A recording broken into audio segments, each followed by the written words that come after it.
1:14. And the Word became flesh and dwelt among us, and we have seen his glory, glory as of the only Son from the Father, full of grace and truth. These are the words that Moses spoke to all Israel beyond the Jordan in the wilderness, and the Arabah opposite Soph, between Paran and Tophel, Laban, Hazeroth, and Dizahab. It is 11 days' journey from Horeb by the way of Mount Seir to Kadesh Barnea. In the 40th year, on the first day of the 11th month, Moses spoke to the people of Israel according to all that the Lord had given him in commandment to them, after he had defeated Sihon, the king of the Amorites, who lived in Heshbon, and Og, the king of Bashan, who lived in Ashtaroth and in Edrei. Beyond the Jordan, in the land of Moab, Moses undertook to explain this law, saying, "The Lord our God said to us in Horeb, You have stayed long enough at this mountain.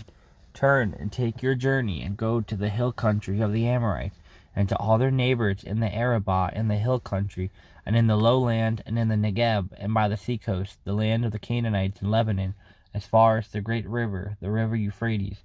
See, I have set the land before you. Go in and take possession of the land that the Lord swore to your fathers, to Abraham, to Isaac, and to Jacob, to give to them and to their offspring after them. At that time I said to you, I am not able to bear you by myself. The Lord your God has multiplied you, and behold, you are today as numerous as the stars of heaven. May the Lord, the God of your fathers, make you 1,000 times as many as you are, and bless you as he has promised you. How can I bear by myself the weight and burden of you and your strife? Choose from your tribes wise, understanding, and experienced men, and I will appoint them as your heads." And you answered me, "The thing that you have spoken is good for us to do." So I took the heads of your tribes, wise and experienced men, and set them as heads over you, commanders of thousands, commanders of hundreds, commanders of 50s, commanders of 10s, and officers throughout your tribes. And I charged your judge at that time, "Hear the cases between your brothers, and judge righteously between a man and his brother, or the alien who is with him. You shall not be partial in judgment. You shall hear the small and the great alike. You shall not be intimidated by anyone, for the judgment is God's, and the case that is too hard for you, you shall bring to me, and I will hear it. And I commanded you at that time all the things that you should do." Then we set out from Horeb, and went through all that great and terrifying wilderness that you saw on the way to the hill country of the Amorites, as the Lord our God commanded us, and we came to Kadesh Barnea. And I said to you, You have come to the hill country of the Amorites, which the Lord our God is giving us. See, the Lord your God has set the land before you. Go up, take possession as the Lord, the God of your fathers, has told you. Do not fear or be dismayed.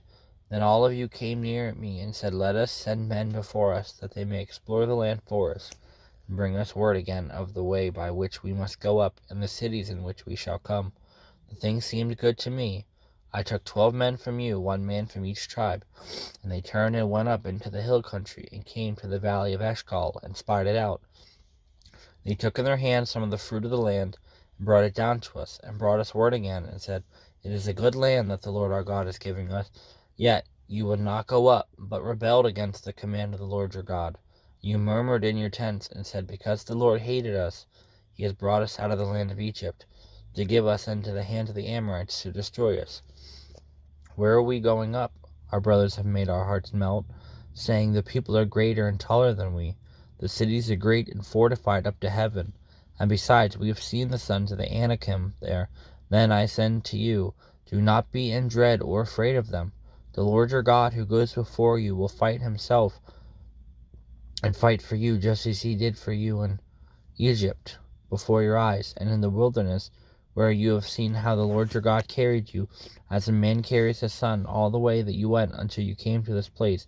Yet in spite of this word, you did not believe the Lord your God, who went before you in the way to seek you out a place to pitch your tents, in fire by night and in cloud by day, to show you by what way you should go. And the Lord heard your words and was angered, and he swore, Not one of these men of this generation shall see the good land that I swore to give to your fathers, except Caleb the son of Jephunneh. He shall see it, and to him and to his children I will give the land on which he has trodden, because he has wholly followed the Lord. Even with me the Lord was angry on your account, and said, You also shall not go in. There Joshua the son of Nun, who stands before you, he shall enter. Encourage him, for he shall cause Israel to inherit it. And as for your little ones, who you said would become a prey, and your children, who today have no knowledge of good or evil, they shall go in there, and to them I will give it, and they shall possess it. But as for you, turn and journey into the wilderness in the direction of the Red Sea. Then you answered me, We have sinned against the Lord. We ourselves will go up and fight, just as the Lord our God commanded us. And every one of you fastened on his weapon of war, and thought it easy to go up into the hill country. And the Lord said to me, Say to them, Do not go up or fight, for I am not in your midst, lest you be defeated before your enemies.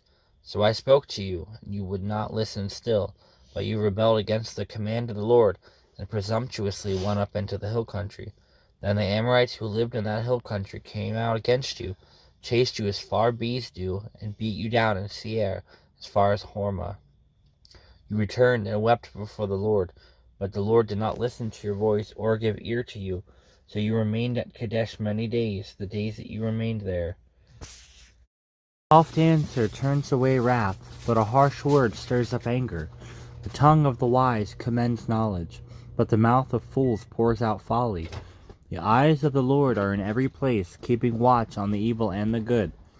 A gentle tongue is a tree of life, but perverseness breaks the spirit. The fool despises his father's instruction, but whoever heeds reproof is prudent. In the house of the righteous there is much treasure, but trouble befalls the income of the wicked. The lips of the wise spread knowledge, not so the hearts of fools. The sacrifice of the wicked is an abomination to the Lord, but the prayer of the upright is acceptable to him. The way of the wicked is an abomination to the Lord, but he loves him who pursues righteousness.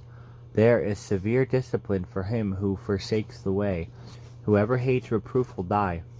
Sheol and Abaddon lie open before the Lord. How much more the hearts of the children of man? A scoffer does not like to be reproved. He will not go to the wise. A glad heart makes a cheerful face, but by sorrow of heart the spirit is crushed. The heart of him who is understanding seeks knowledge, but the mouths of fools feed on folly. All the days of the afflicted are evil, but the cheerful of heart has a continual feast. Better is a little with the fear of the Lord than great treasure and trouble with it. Better is a dinner of herbs where love is, than a fattened ox and hatred with it. A hot-tempered man stirs up strife, but he who is slow to anger quiets contention. The way of a sluggard is like a hedge of thorns, but the path of the upright is a level highway. A wise son makes a glad father, but a foolish man despises his mother.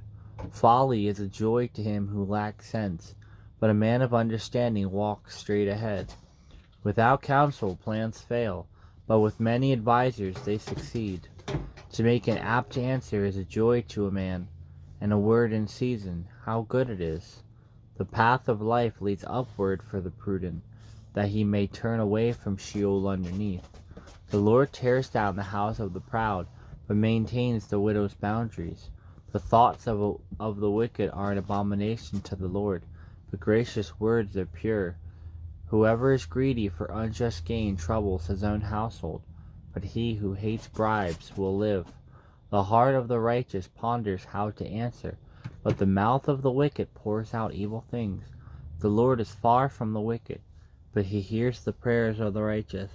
The light of the eyes rejoices the heart, and good news refreshes the bones. The ear that listens to life-giving reproof will dwell among the wise. Whoever ignores instruction despises himself, but he who listens to reproof gains intelligence. The fear of the Lord is instruction in wisdom, and humility comes before honor. Try to stay conscious of me as you go step by step through this day. My presence with you is both a promise and a protection. My final statement just before I ascend into heaven was, Surely I am with you, always. That promise was for all of my followers, without exception. The promise of my presence is a powerful protection. As you journey through life, there are numerous pitfalls along the way. Many voices clamor for your attention, enticing you to go their way. A few steps away from your true path are pits of self-pity and despair.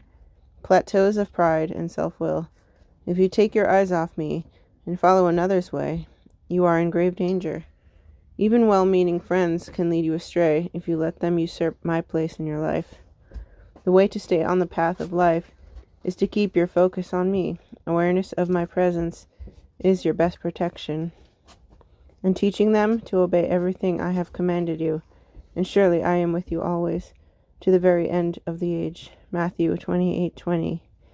Therefore, since we are surrounded by such a great cloud of witnesses, let us throw off everything that hinders and the sin that so easily entangles us, and let us run with perseverance the race marked out for us.